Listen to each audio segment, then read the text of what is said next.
Hey everyone, welcome to Sean's page. Sean here. Today I'm going to do a video that nobody's asked for. I think you want it.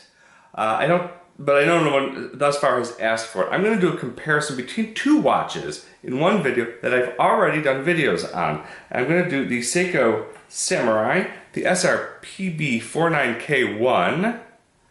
Right here, I did this video, a standalone just for this watch. And I'm going to compare it to the Seiko Sumo, or otherwise known as the Blue Mo. This is the SBDC033. I like them both. I like them both a lot. I own both of them. They're right here. One I want to be a beater, one I want to be more of a dress. They can both fill both roles. I think I'm going to lean toward the Samurai as being the daily wearer that I care about, but getting it scuffed up is no biggie. The Sumo, it's got some more refinements to it, and that's why I think this would be the dressier of the two. Some of you are going to say, get like in the price range, get an Orient Bambino, actually a much lower price range for a dress watch. I just like divers. That's what I feel best on my wrist, even the Vostok. I just like divers. So let's turn the camera around. This gives you a couple seconds to hit subscribe. I get a lot of happy feedback from YouTube when I get subscriptions and subscribers. So go ahead and click subscribe, click the little bell icon and get notified when I do another video. I like to review things and talk about things. And I'll be right back. We're going to turn the camera around and get some light on both of the watches and talk about their movements and talk about their cases and have a good time. And I'll send you on your way. Thank you for watching so far. Let's go. Let's get a subscribe and we'll be right back.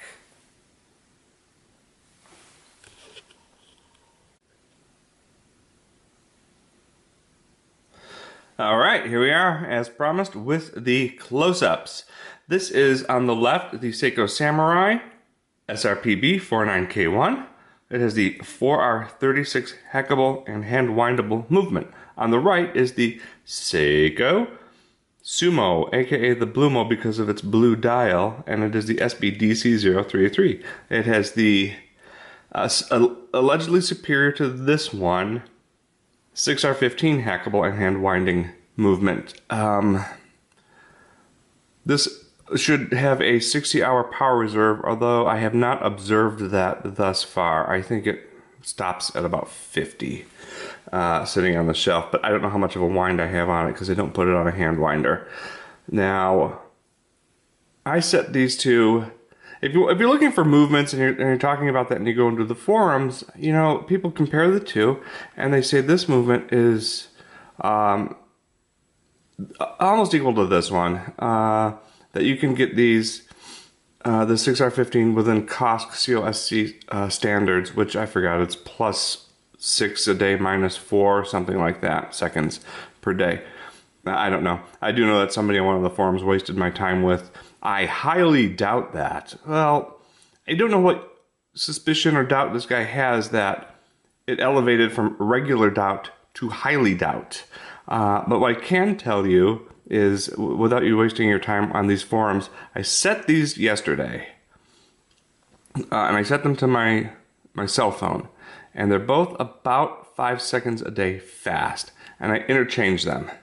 They both get worn almost exclusively the same amount of wrist time.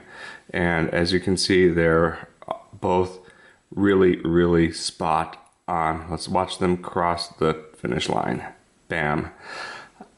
So judge for yourself on the movement. They're both the same vibrations, the 21,000 vibrations per hour.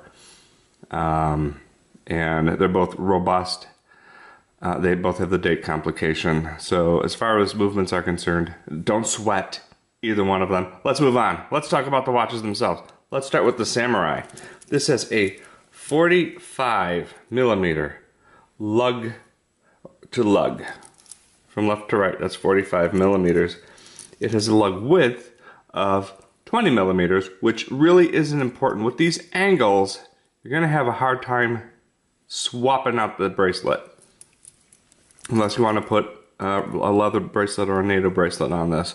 But to get this same angle, a solid end link. I don't see any aftermarkets. It's got a 40mm diameter without the crown, and it is 13mm tall. Now, as I mentioned earlier, I want one of these watches to be the beater. This was the cheaper one, although supply versus demand, the price has gone up on this to be almost the same as that. So, and I like the waffle pattern dial on this. The indices are all applied like little tiny swimming pools of lume, and it's bright. I'm not going to do a lume shot here because I have a video of just this watch. I like the angles. It's very, very angular.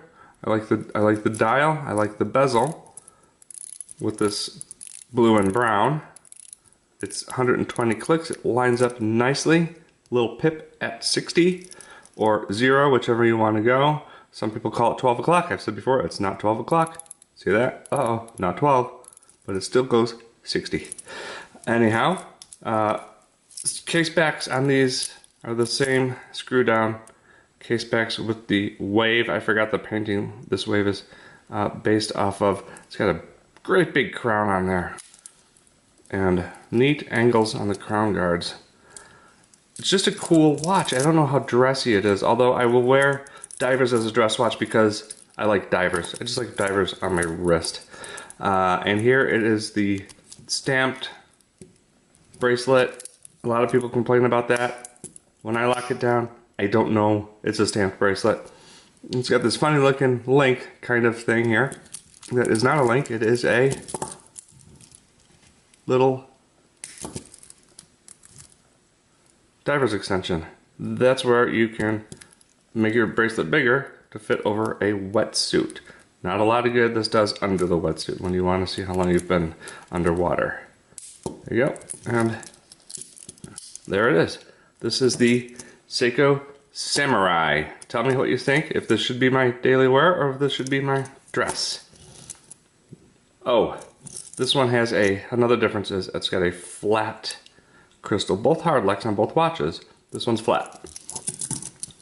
I think this should be the dressy watch. This is the Seiko Sumo. I've already told you it's the Blue Mo because of the blue dial. It's the SBDC033, the 6R15 hackable hand winding movement, 51mm lug to lug, 18mm lug width, and this you can readily find bracelets to fit in there. 44mm diameter without the crown. This one has the crown at about the 4 o'clock without crown guards, and it's a screw down crown, and it is signed with the Seiko S, and it's 14mm tall.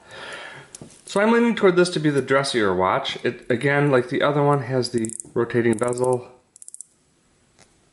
120 clicks. It's got the pip at 60. It lines up well. It looks nice. Each pip, both watches have like a little piece of glass over it to protect the lume.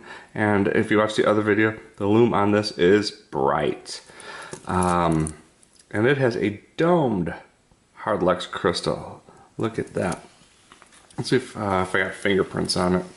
I try not to put any lotion on before, that's why my hands look so dry, before I do a video, so I don't fingerprint up this stuff. I have dry looking hands, but I can keep things nice and clean. Now take a peek. I've done this in other videos. Here's that domed distortion. It's really, really cool. It's the hardlex crystal. It keeps great time. It's fantastic. The bracelets are similar on both watches, different end lengths. They're both solid. This has same clasp, same diver's extension, same case back. They're both pro specs, rated. If you see there, divers 200 meters. They both have that rating.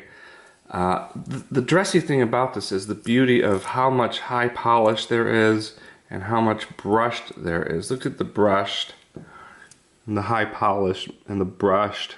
And on the bracelet you see brushed, a little high polished there, brush, high polished brush. It's an interesting look. Both watches do that. They both have, this has more high polish, a signed crown, and this was, at the time of purchase, more expensive than that one. And they both come down to the same price.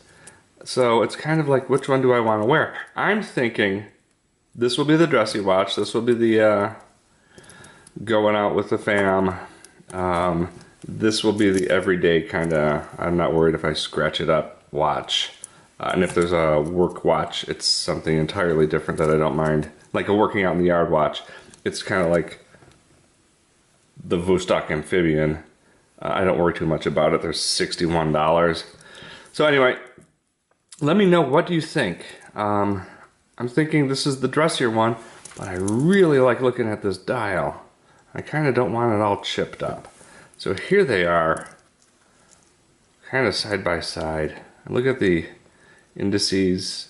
They're all applied. I like to call them little swimming pools full of lume. The lume is so bright. Look at the hands. The second hands have a little different design. It's a tough decision. So tough. I almost bought a second one of these because I'm leaning toward the Samurai as being my daily wearer, and it's just dumb to buy two of the same thing. So anyway, let me know. Let me know in the comments what you think. My daily wear, my dressy one. What do you think? Daily wear, dressy one? Get something totally different for dressy? Nope, I like divers. I always like to have a diver on. And I like Seiko divers because of the accuracy and the quality. These are just the attention to detail in the Seiko for the regular watch wearer. You have a hard time beating it. You really have a hard time beating this level of craftsmanship for this price. And if you find one, buy it. I think you will be very impressed with your purchase on the Seiko.